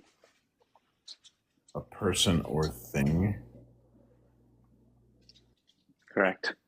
Ah, fuck's sake, dude. Is God a person or thing? Why are you asking me? I'm not a fucking theologian. Why are you asking me this stupid shit? You don't know the answer to that question? No, I can't answer. Why do you expect me to be able to answer every question? What the fuck's wrong with you? Well, I don't expect you to be able to know every question, but the question, is God a thing, seems pretty basic, low tier. I think Darth could answer that question. Dude. It's just like, what the fuck is the point of asking this? Like, this never comes up. No one's ever asked me this. This is like a nonsense thing to ask. I've heard a lot of people talk about this. So if God is a subject, then his stances would be subjective. I've never had anyone ask this question, so it's just weird. And maybe because this question doesn't apply to your regular script. But if God is a subject. Oh, so I'm supposed to be, I'm a Christian, so I have to know everything about Christianity. What how do you figure this? I would just expect you to know the answer to that question. But maybe you don't. Maybe we can bring up some. But why? Why would I know the answer to that question? Why would you know the answer to, is God a person or a thing? What a piece you are! Wow, you are. Why wouldn't you know that? Why wouldn't you know the answer to that? Because it's not a simple question. How is it not simple? Oh, wait, hold on. Somebody just commented, yes, God is a thing. Oh, theology matters. Let's bring theology matters up here. Bring theology up here. If someone said it in the comments, then it's true. I mean, this is Mandy Frank's epistemology. Well, I'm asking you to bring up one of these people. Comment. Therefore, no God. Because I'm asking you to bring up one of these people so they can help explain. Someone in the comments said atheism is true, so therefore atheism is true. I'm Mandy Frank. And this is my argument. I'm asking you to bring up one of these people so they can help explain it. How do you defend the objective proof of the comment in the chat? What it says? I asked the question you don't know the answer to. You should want to bring up somebody who knows the answer. Let's answer the question together. Okay. As friends, as buds. Okay. Will you please never request to come up? Never come back. I can't stand you. You make me puke. You disgust me. Why? I'm a person. I'm a person. You should have tolerance. Stop harassing me. I'm not harassing you. I don't want you to request up. I don't want you here. I don't want to talk to you. Well, but you said request if deconstruction Christians are deceiving you. They're deceiving me. Please. I don't want to talk to you anymore. Okay, well, you'll have to block me. You'll have to block me. Oh my God. I'm just telling you, you'll have to block me. Why do I have to block you? Why can't you just leave me alone? What is wrong with people? Oh my goodness. Yeah, but I've talked to that guy, I've spent hours talking to that guy, and he's, deranged, so I don't want to talk to him anymore. And he keeps trying to talk to me. Oh. He's such a, it's like one of the most evil people I've ever met doing this. Really. Most people, if you're I don't want to interact with you anymore, Blitz. I told Blitz, Mr. Blitz, I said, Blitz, I don't want to talk to you anymore. And Blitz, you know what Blitz did? Blitz doesn't keep requesting to come up and talk to me. So I'll give Blitz credit for that. This Mandy person, I go, I don't want to talk to you anymore, and they keep requesting up. What? Jane Goodall, man. I'm Jane. What's up, Darth? I see you there. I hope you had a good day. I'm not getting a lot of people. I think they're afraid of me, Darth. Or maybe I'm just a jerk. I don't know.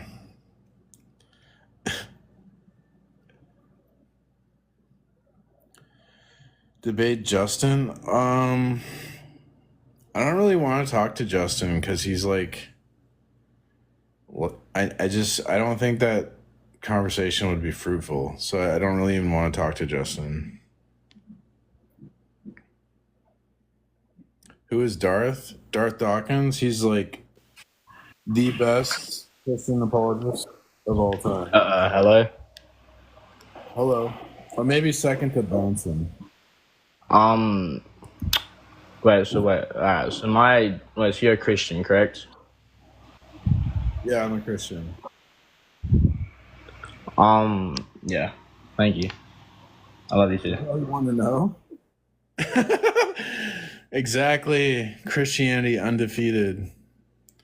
Look, resistance to the Christian worldview is futile. Futile. Is it futile or futile? I think it's futile.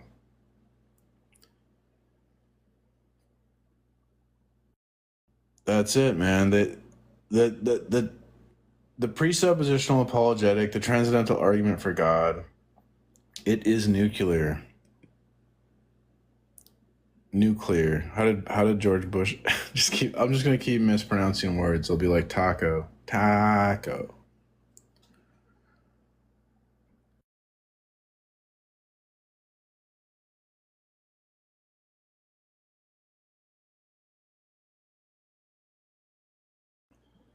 Is he?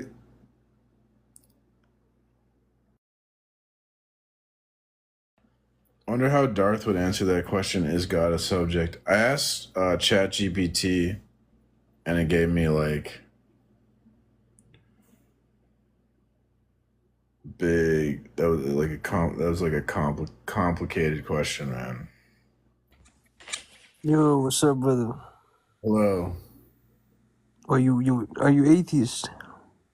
No, I'm a Christian. Oh, you a Christian? Yeah. No, I thought you were atheist. Can you see what does it say on it? Can you read deconstructing, or does it not show up? Nah, I didn't read the whole thing. It's just I saw like Christians are deceiving you, so I put things together and I was like, oh, he's an atheist. Oh yeah. I'm not Christian, by the way, but I was like, I'm a Muslim. I'm a Muslim, brother. Well, Wait, is that funny? Well, to be honest with you, I'm not a big fan of Islam, but like I don't want to like. Yeah, bro, like that's crazy. I'm afraid to debate Muslims because they're brave. They're very brave people, and I'd rather debate cowards like atheists. I feel like you're being sarcastic right now. I'm not. No, I think Muslims are brave. I'm not kidding. I mean, we do, of course, But I'm talking like the way you saying it, like it's just I feel like you trying to like downplay me and shit. I'm just saying I'm scared of Muslims, but like atheists are cowards, so I'm looking to debate atheists. You know what I'm saying? Nah, I'm not. I mean, if you don't want to like debate or none of that, I'm just gonna hop off. I'm not gonna like bother you with anything. Just do you. Yeah, I mean, when it comes to atheists, I mean, we should all get together and like cook them, because they like at least like even if you're like believe in different God, at least you believe in a creator, Imagine believing that you came out of nothing, like just people cooked. Yeah, but exactly. If you're not looking for debate, that's okay, brother. Just do you, cook them atheists. Right on, man. All right, well, good luck. Yeah, God bless you, man. You too, brother. Well, look at that. Christians and Muslims getting along. Cats and dogs getting married. Welcome. Hey, Precept. Hello. The only people I ever hear saying that atheists believe that the universe came out of nothing are theists misrepresenting atheism. I guess, yeah. They don't necessarily have to believe that. Yeah. I know. This is the only time I ever hear it. But how are you doing? You well? Yeah, I'm great. I'm doing real good. Fantastic. Happy about Trump? I bet you are. Um, for the reasons you probably don't. What reason do you think I would be happy that Trump? You're a white guy in America, so statistically, No, chances are high. no. Okay. I don't like Trump. Right. I didn't vote for Trump. Um, I don't vote at all because I think all politicians are corrupt and evil. But I think Trump is funny, and so for entertainment reasons, I'm happy. Purely entertainment reasons, I'm happy he won. Right. And it would be kind of cool. He said he was going to eliminate censorship on social media, and that'd be kind of cool if he did that because I think censorship, like the way we have to talk on TikTok, is like dumb. So that would be cool if he did that. I mean, that's literally breaking the First Amendment. ByteDance is a company with freedom of speech, and they can monitor your speech on their platform. I think And freedom of speech. if the government interferes, then that's breaking the First Amendment. But that's not really what we're here to talk about, is it? Not really. I'm really passionate about freedom of speech because I think it's important for society. It's really good, and so yeah. Anyways, I'm very against censorship, but yeah, we're not here. So, anyways, what would you like to say? Well, I'm gonna have to. I can't stay very long, but I never know when you say things like, "Oh, all atheists are coward," if you're just trying to rage bait and get some people up onto the panel, or if you actually think it. I actually do believe that. Right. What are we cowardly about, us atheists? Um, Well, you said it twice, and you just said you actually believe it. So you're not just saying things you haven't really thought about, are you, Priest? Up? like a Muslim, so I'd be like if I made a Muslim really mad, I would be afraid for my life, right? Right, right. And if I made an atheist really mad, I wouldn't really be afraid for my life. So you agree with the argument that religious people have caused the most unalivements in human history? Oh no, I would disagree with that. I think atheism. Wait. You're afraid for your life if the religious person is angry with you, but not if the atheist is. Interesting. It sounds to me like you agree that with the argument that religions end up with No, more people unalived. You're making a nuanced issue like way simplistic because the more important thing is like human rights, human life having value, and in atheism, human life doesn't have any value more than an animal or something. So, why would you think that atheism? You can define atheism for me, can't you? You can steel man what atheism is, right? well, atheism is just going to be any position that does not affirm the creator-creature distinction. Creator-creature distinction. Yeah. I've never heard of that before. You're wrong. Atheism is the lack of a belief in a god, right? Do you affirm the creator-creature distinction? I don't even know what the creator-creature distinction is. The idea that there's a creator who created the world. I don't really even want to know because it's not something you believe. It's not something I believe. So why are we even talking about it? It's not something I've ever heard atheists talk about. So let's just talk about what atheism actually is, which is the lack of a belief in a god. Okay. You can make up something else, but it's no atheism I've ever heard of. And I spend my whole time going on atheist and religious theist lives. Okay. Well, so that then... And there's also, what do you call those things that define what words are? Well, let me ask you a question. Dictionaries. It's also the dictionary definition of what an atheism is. Atheist is. So let's use that, shall we? Okay, so would you agree then that the position is irrational? No. And I also wouldn't agree that when you say that atheists don't have any value for human life, What's the because that's rationale? the value of human life is not um, necessarily contingent on a belief in a god or not. What's the rationale for atheism? I don't know. A rationale for Well, atheism. Let's put it this way: if nobody had ever even heard of religion or the belief of a god, you wouldn't even need atheism. what? All it is a failure to be persuaded that there is a deity. It It's seems like completely rational to not believe in things that have no evidence for them. well, that's actually a fallacy. So, anyways, Have you and I ever made love? so what was the other thing you You and said? I have made lots of love. You and I have also gone on a honeymoon to Mars The other thing you said. and done it. The thing is, see what I'm saying here? I'm saying ridiculous things, right? With no evidence for them. I could say anything ridiculous with no evidence for it. It's limitless, right? I could just keep going and going and going, saying things that you and I know have no evidence, So right? And you can't what disprove them. You can't disprove them. And your God is in exactly the same category. would actualize the value of a human if it's not God? What would actualize the value of a human? Could you say that like you were talking to a human being and not some of your debate bro assholes on TikTok? What would make the value real that's not God? What would make the value real? The value of human. Are you just saying what makes humans valuable? You said humans could be valuable without God. I'm saying that whether or not someone has a belief of human value is not contingent on their position of whether or not there is a deity. So You said atheists don't have any value for human life.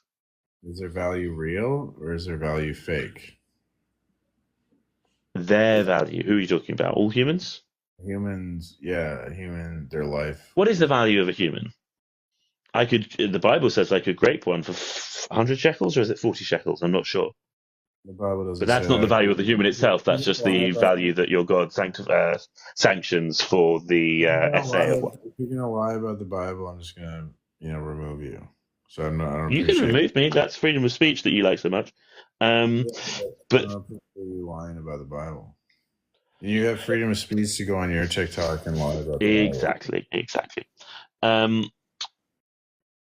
Value of a human. Different people have different positions on a value of a human. Different Christians have different perspective on the value of a human. So what would make the value of a human real that's not God? What would make the value of a human real? What do you mean the value of a human? What would make the value of a banana real if it wasn't like the market, maybe? But Christians have different values for different humans, and different Christians have different values for humans. What would make God doesn't exist, dude. Like you got to demonstrate that there might be consequences, moral, philosophical consequences that you arrive at as a result of concluding that there is no God. So you're saying sure, the value humans don't have value, it's not real? I'm not saying that. Is the human value real? What does real mean? It's subjective. Do you know what? If you had kids and I had kids, I would probably value my kids more than yours. Objective. Do none of the kids have real value? What on earth are you talking about, Precept? Is the value objective or subjective? In that example that I just gave, it's completely subjective, isn't it? Okay, so that's a fantasy then. So that's the problem, right? So no, subjectivity is not a fantasy. Are you saying that my kids to me, your kids to me, should be worth as much as my kids to me? To appeal to subjectivity is to appeal to like a fantasy. It's not real. It's not actual. You're just repeating yourself without saying. You weren't saying anything before. You're not saying anything now. Man, are your you will value your parents more than you value my parents, right? Are your opinions real? That's not a fantasy. Are my opinions real? Damn right. We just started talking about Trump. Lots of people had opinions, and he is the president because more people had the opinion that he would be a better head of state. That's reality. Right, maybe they're wrong. Maybe they have not thought of things. Maybe there's a different perspective out there. Doesn't mean they're not real. So if I go, in my opinion, there's no gravity, then I can jump to the moon? No. Oh, why I not? mean, you can test that out with an experiment. I thought opinions are real. Now you're contradicting yourself? You want to admit you're full of shit? Opinions are... You just have real. said opinions are real. So then if my opinion says there's no A gravity... subjective opinion on something is absolutely real. You have that subjective opinion. You have that point of view. Do you want to admit you're contradicting yourself and apologize to me? I don't think you've demonstrated any contradiction. Bye-bye! Bye. I wish you well.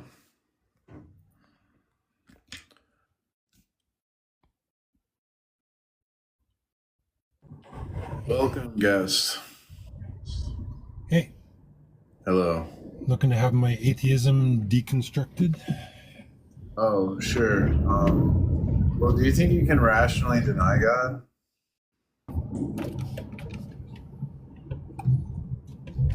Like rationally claim that God doesn't exist? Yeah. Is that your question? Yeah. No, I don't think you can do that. Well, there we go. Atheism is But I don't make that claim. Well, that's not what I mean by atheism. Is that all you mean by atheism? Well, you admit atheism is irrational? No, that's you didn't. The problem. You're switching your words. The problem You're switching your words. By atheism, do you mean the position that God doesn't exist? I don't care how you define it. You can define it whatever the hell you want. It doesn't really matter. Well, it matters. Well, define it however you want. It matters because what? Well, it's your statement deconstructing atheism, so it depends what you mean.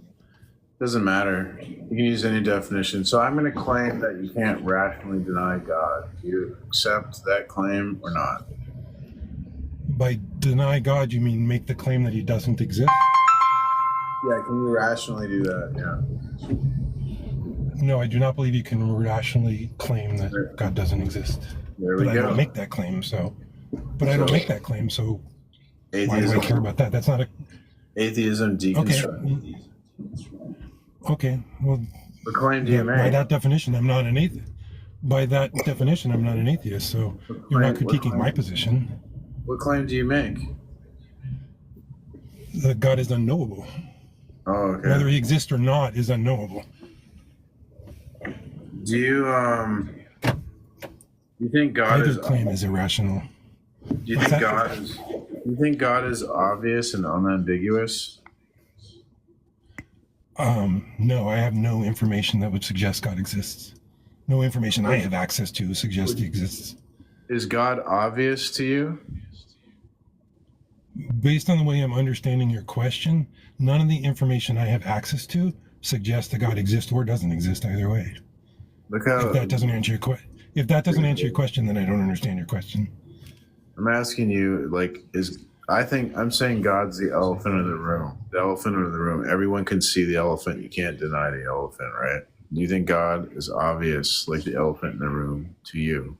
By that analogy, no, I don't see an elephant in the room. Okay, so that would be a denial of the Christian God. So do you have any evidence for that position? If God exists, I would know it. I don't know it, therefore God doesn't exist.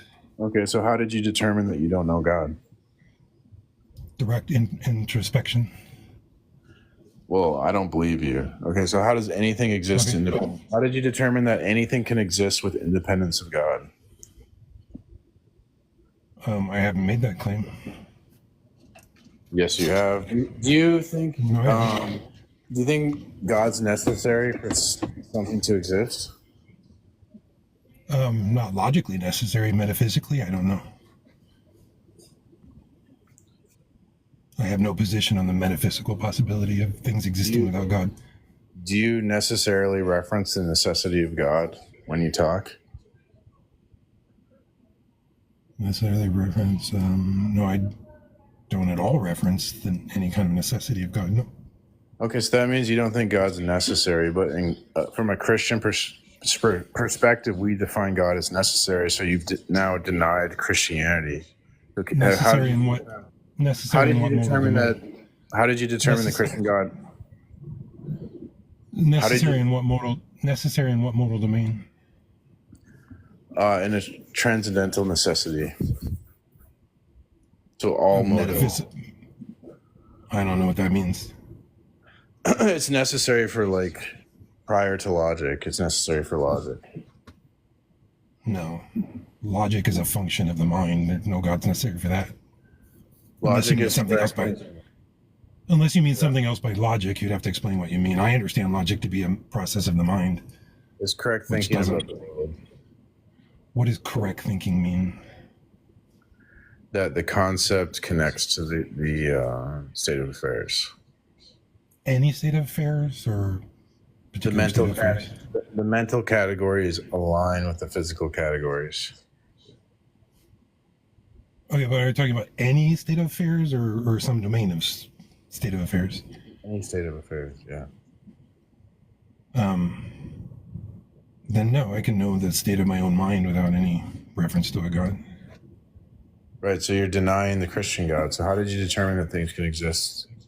What's the evidence that something can exist without independence of God? Or with independence of God? I haven't made that claim. Oh, okay. Well, I'm going to have to move on because this is apparently going over the head. Well, you haven't made a case. You're just... Okay. You keep trying to put positions on me that I don't hold. Yeah, but this is going over the head. Well, because you keep asking me to justify positions I don't hold to. So according to you. Well, I am the authority of the positions I hold. According to you. Thank you for coming. I wish you well. So no response? Chicken? Bye-bye.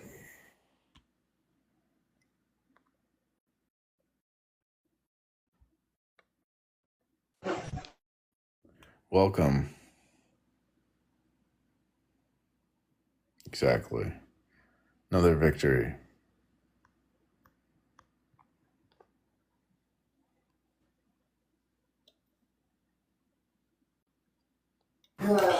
G'day. Can we start from a good note and maybe be friends? No. Okay. How you doing? Doing well. How are you? I'm doing all right. Nice.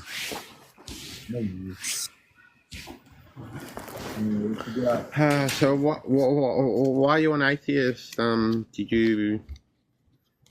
you angry with the world and God? I'm a Christian. Deconstructing atheism. Okay. Yeah, I'm a Christian. What sort of Christian are you? If you don't mind me asking. I'm a Christian anarchist. Anarchist. Well, what's a Christian anarchist do? I mean, they just like love God, they love Jesus, and they live their life differently. Christianity is like a way of life. It changes. And you think all the government. Yeah, but Christianity doesn't tell you what to say to others. Christianity doesn't teach you how to be friends. Christianity doesn't teach you many things, but you have to learn them yourself. No, the Bible has a lot of wisdom in it. Sure, but there's wisdom in other books, and there's wisdom in learning for yourself.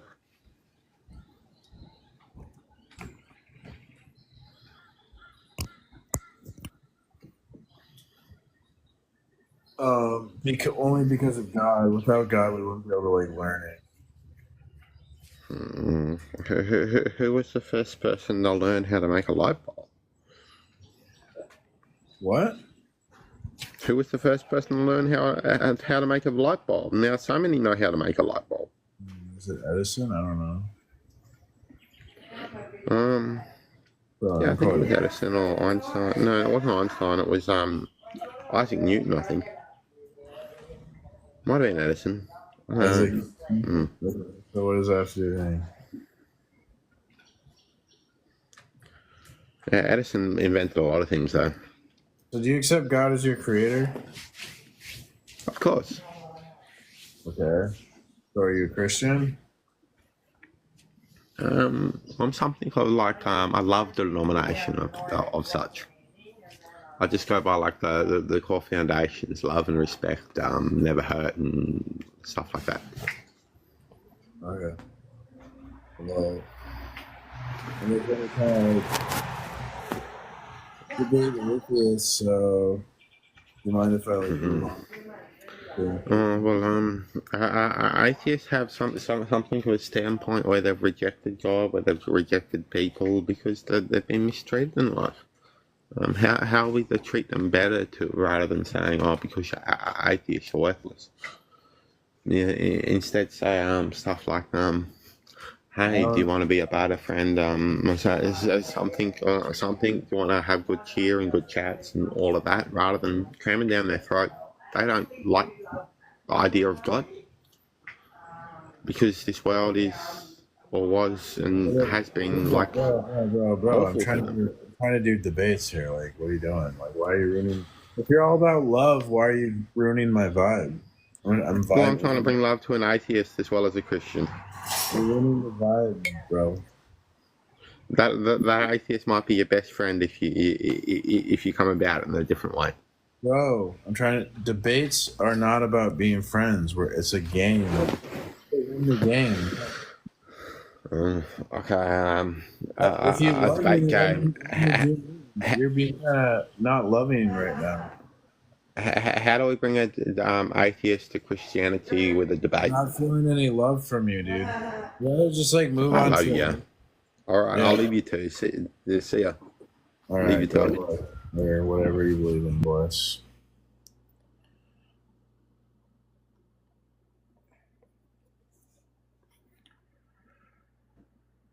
Yeah, debate is a game. It's a reason-giving game. We played it. I play to win the game. I'm not like here to be friends with people. Like, what the hell?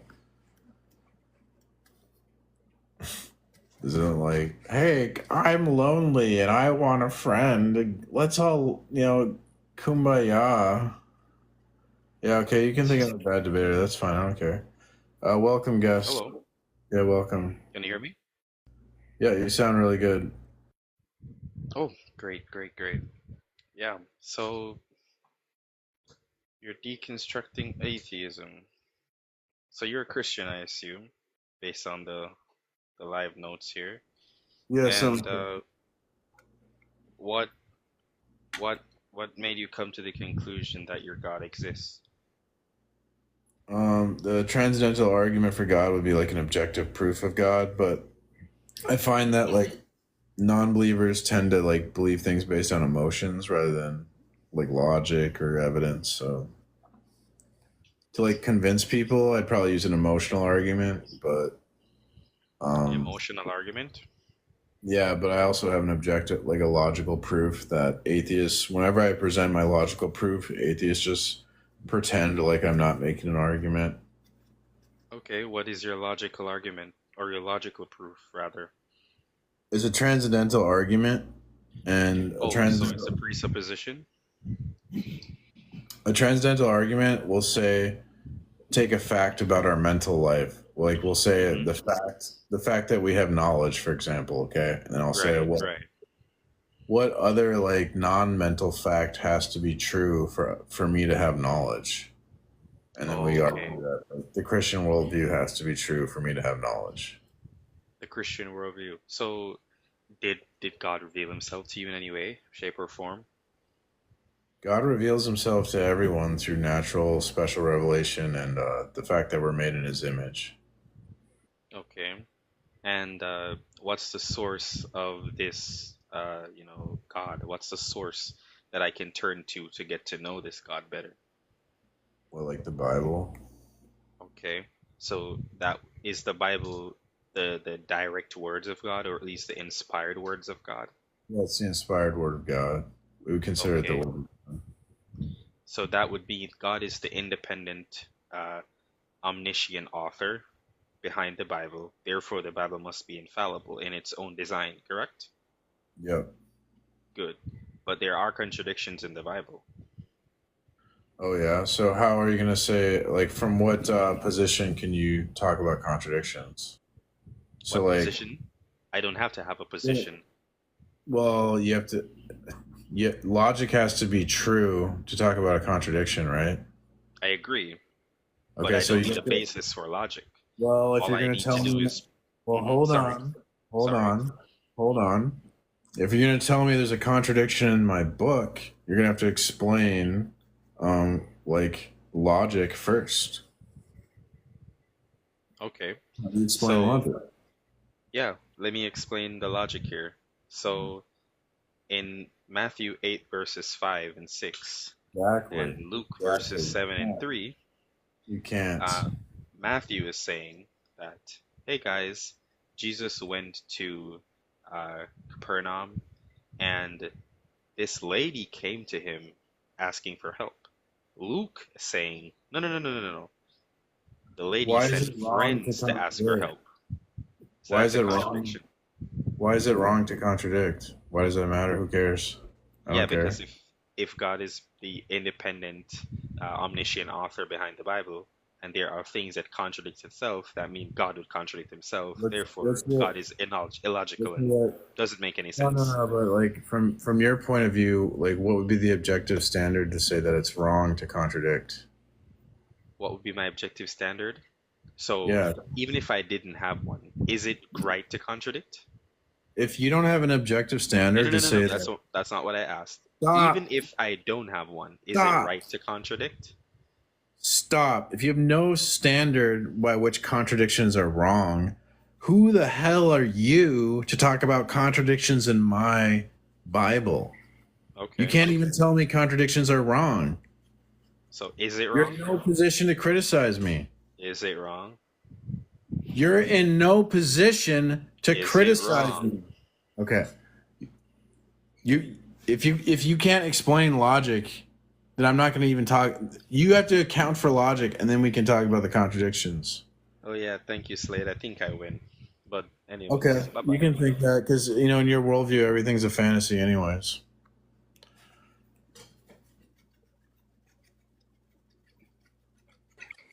Welcome. Hey man, what you doing? Just talking to these emotional non-believers, Yeah, do you hold to Cornelius Van Til's transcendental argument for God's existence? Yes, I do. Do you know what the main thesis of that transcendental argument for God's existence is? The main thesis is that like revelation is necessary for intelligibility. No. Cornelius Van Til said that God exists from the impossibility of the contrary. Do you remember where he published that? That was his main thesis. Okay. So, Do you agree with that? well, yeah. You know why? You want to know why I know you've never read a basic logic book on deductive reasoning? I don't give a shit.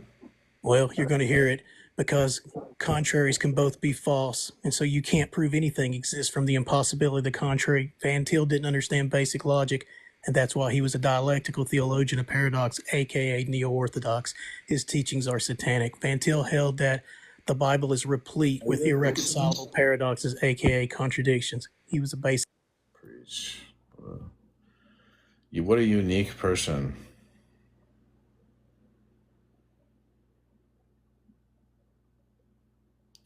All right, there we go. Yeah, Red Beetle knows it. Yeah, right.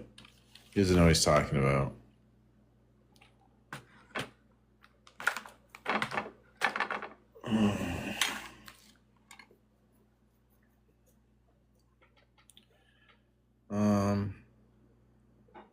I think I'm just going to take a break. No, that guy doesn't know what he's talking about. I'm down to argue with anyone, but that guy's just like preaching nonsense.